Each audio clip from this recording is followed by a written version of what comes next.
क्योंकि आस्था पर चोट करके ब्रेकिंग न्यूज बन जाना नया मॉडल बन गया है। इस मॉडल को अपनाने वाले नेताओं की लिस्ट काफी लंबी है, लेकिन इसमें 2 नए नाम जुड़ चुके हैं जिनमें हम आपका परिचय कराने वाले हैं। पहले समझिए जो नया कलेश शुरू हुआ है उसके कीवर्ड्स क्या हैं और सबसे ज्यादा तीव्रता किसकी है।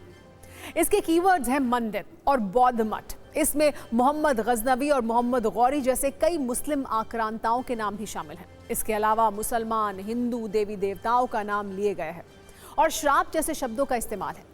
लेकिन सबसे ज्यादा तीव्रता देवी देवताओं के अपमान को लेकर है और इसमें सियासत का तापमान किस तरह बढ़ गया है आज नेताओं के बयानों में आप महसूस कीजिएगा। लेकिन सबसे पहले उन 2 नेताओं से मिलिए जो इस पूरे कलेश के स्क्रिप्ट राइटर और डायरेक्टर हैं।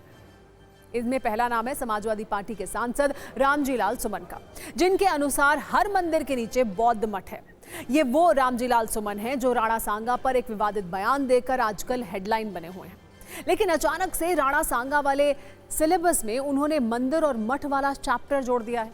समाजवादी पार्टी के दूसरे नेता हैं एसपी के राष्ट्रीय महासचिव और यूपी के मंजनपुर से विधायक इंद्रजीत सरोज, जो इनसे भी 2 हाथ आगे निकल गए हैं। इनका सवाल यह है कि जब मुस्लिम आक्रांता भारत पर आक्रमण कर रहे थे और मंदिरों को नष्ट कर रहे थे तो देवी देवताओं ने उन्हें रोका क्यों नहीं? क्या वो ताकतवर नहीं थे? अब समाजवादी पार्टी के इन दोनों नेताओं के बयान पर सत्ता का कलेश शुरू हो गया है और ये कहा जा रहा है कि ये ऐसे नेता हैं जो जन भावनाओं को अपने सियासी नाखूनों से खुरचने का काम कर रहे हैं। हम आपको सियासी कलेश वाली रील भी दिखाएंगे, लेकिन पहले रामजी लाल सुमन का बयान शब्दशः सुनिए, जिन्होंने मंदिरों के नीचे मठों वाला ज्ञान दिया है। बाबा साहब डॉक्टर अम्बेडकर को जो मानते हैं उसे मैं कहना चाहूंगा, मोहल्लों में एक प्रचार कर देना तो बड़ा खतरनाक मामला है। अगर तुम ये कहोगे कि हर मस्जिद के नीचे एक मंदिर है, तो फिर हमें ये कहना पड़ेगा कि हर मंदिर के नीचे एक बौद्ध मठ है और तुम ये जनाएगा बड़े मुर्दे मत उखाड़ो, गड्ढे बड़े उखाड़ोगे भारी पड़ जाएगा। अब यूपी के मंजनपुर से समाजवादी पार्टी के विधायक इंद्रजीत सरोज का बयान भी सुनाते हैं, जिसमें विवाद की मात्रा और भी ज्यादा है। सोमवार को नेता जी भीमराव अंबेडकर जयंती पर एसपी कार्यालय में आयोजित एक कार्यक्रम में हिस्सा लेने पहुंचे थे। यहां वो जब तक बीजेपी और सत्ताधारी पार्टी पर कटाक्ष कर रहे थे तब तक तो ठीक था, लेकिन इसके बाद वो भावनाओं में ऐसा बह गए कि मंदिरों और हिंदू देवी देवताओं को भी कोसने लगे। इंद्रजीत सरोज ने कहा कि जब लुटेरे आए थे और लूट रहे थे तो हिंदू देवी देवता क्या कर रहे थे? आज हमें नकली हिंदू बना के हमारे वोट का सौदा करते हैं और राजपाट लेके हेलीकॉप्टर से चलते हैं। अगर भारत के मंदिरों में ताकत होती तो मोहम्मद बिन कासिम ना आया होता। भारत के मंदिरों में ताकत होती तो महमूद गजनवी ना आया होता। भारत के मंदिरों में ताकत होती तो मोहम्मद गौरी ना आया होता और इस दुर्ग को लूटने का काम न किया होता। इसका मतलब मंदिरों में ताकत नहीं थी। अगर ताकत है तो सत्ता के मंदिर में ताकत है कि बाबा अपना मंदिर छोड़ करके आज सत्ता के मंदिर पर विराजमान है, हेलीकॉप्टर पर चलने का काम करते हैं।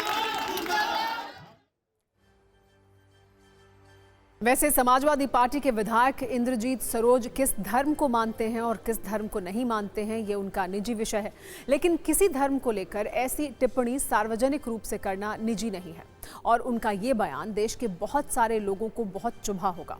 वैसे जब इंद्रजीत सरोज से उनके विवादित बयान पर सवाल किया गया तो वो अपनी बात पर कायम रहे और ये कहा कि जो कहा है सही कहा है। पहला मुस्लिम शासक जो था वो मोहम्मद गौरी था जो है, तो यहाँ के देवी देवता या भगवान क्या करते रहे जो है, श्राप दे देना चाहिए। मुसलमान भस्म हो जाते, मर जाते जो है, अंधे हो जाते, लूले लंगड़े हो जाते, अपाहिज हो जाते। इसका मतलब जो है कुछ न कुछ तो है जो है कमी है। हमारे देवी देवता इतने ताकतवर नहीं थे जो है, उन्हें श्राप देना चाहिए जो है। समाजवादी पार्टी के विधायक इंद्रजीत सरोज के बयान में इतनी चिंगारियां थी कि सियासी आग लगनी तय थी और हुआ भी ऐसा ही। बीजेपी कह रही है कि इस तरह के बयान अपने राजनीतिक स्कोर को बढ़ाने के लिए दिए जा रहे हैं, जबकि साधु संत इससे बहुत नाराज हैं। इस पर भी एक न्यूज रील देख लीजिए। मंदिरों में ताकत होती तो महमूद गजनवी आया होता। इंद्रजीत सरोज जी वो जिस बात को कह रहे थे, उस बात को समाजवादी पार्टी समझती कि वो बेहतर बता सकते कि वो क्या कहना चाह रहे थे। उनके बयान पे समाजवादी पार्टी कोई टिप्पणी नहीं करती। समाजवादी पार्टी ने हमेशा देश के भावनाओं के विरोध में जो है काम करने का काम किया है।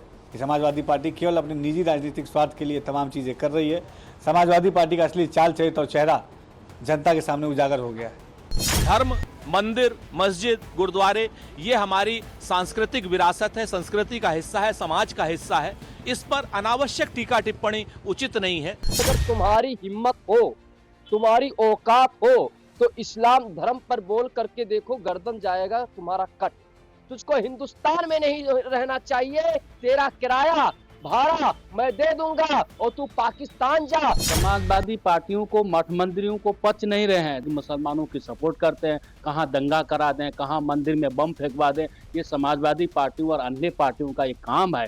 भगवान के प्रति कितना ही लोग क्षति कर दें। भारत के मंदिरों में ताकत होती तो मोहम्मद घोरी ना आया होता। वैसे आज समाजवादी पार्टी के अध्यक्ष अखिलेश यादव ने अपने नेताओं को एक बड़ी नसीहत भी दी है। उन्होंने कहा कि जो इतिहास समाज में खाई पैदा करे, उस इतिहास को इतिहास ही रहने दिया जाए। पार्टी में कहूंगा कि कोई भी सवाल इतिहास से जुड़ा नहीं कहा जाए, क्योंकि कई बार इतिहास में न जाने कैसी कैसी बातें हैं।